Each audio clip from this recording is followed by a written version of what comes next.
এটা একটা আলমারি হলেও এটাকে যদি মানি ব্যাগের মতো ক্যারি করা যেত, হয়তোবা আমি এটাকে ক্যারি করে রাখতাম। সো আজকে আমি এই আলমারিটা খুলেছি। এটা আমার মায়ের আলমারি। সো আমার মা-বাবা দুজনেই মৃত। সো উনাদের মেমোরিজ গুলো সব এখানে আছে। উনাদের ড্রেস গুলো, আমার মা কি যা যা কিনেছে সবই রেখে দিয়েছি আমরা স্মৃতি হিসেবে। এই যে সাদা হোয়াইট কালার যে গেঞ্জিটা দেখতে পাচ্ছেন, সেটা আমার বাবার।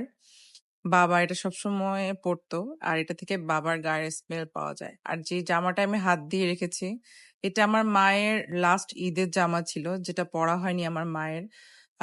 আমরা রেখেছিলাম ওনার জন্য, বাট সামহাও হয়নি। তো আমি আসলে এই আলমারিটা খুলেছি একটা কারণবশত। আমি এটা নরমালি খুলি না, বাট আমি এটা ডায়েরি দেখার জন্য হচ্ছে এটা খুলেছি। এই ডায়েরিটা আমাদের ৩ ভাই বোনের অনেক পরিচিত একটা মানে ডায়েরি বলা যায়। ছোটবেলায় আমরা এটা থেকে অনেক কিছু শিখেছি।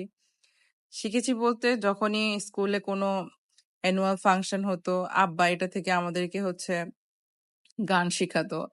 যদিও আমাদের সবারই ফাটা গলা, তারপরও আব্বা আমাদেরকে কনফিডেন্টলি শিখাতো। কারণ আমার বাবা গান গাইতে খুবই পছন্দ করতেন। উনি নাটিকাও করতেন সবুজ সঙ্গীতে।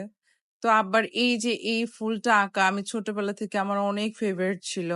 বাবা থেকে ইন্সপায়ার হয়ে আমি হচ্ছে নিচে আমরা পিছনে আমি এঁকে রাখতাম। মানে বাবার হাতের লেখা অনেক সুন্দর ছিল। আর এই ডায়েরিটা আমার খুবই খুবই খুবই একটা ফেভারিট জিনিস, কারণ এখানে আমার বাবার হাতের লেখা আছে।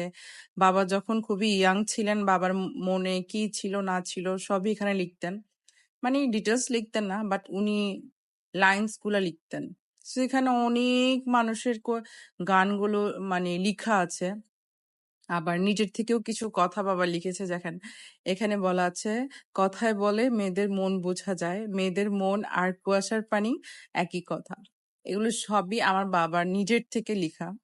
সো এখন যখন এগুলো পড়ি তখন খুবই ভালো লাগে যে আমার বাবার কিছু ফিলিংস আমরা দেখতে পাই এখানে।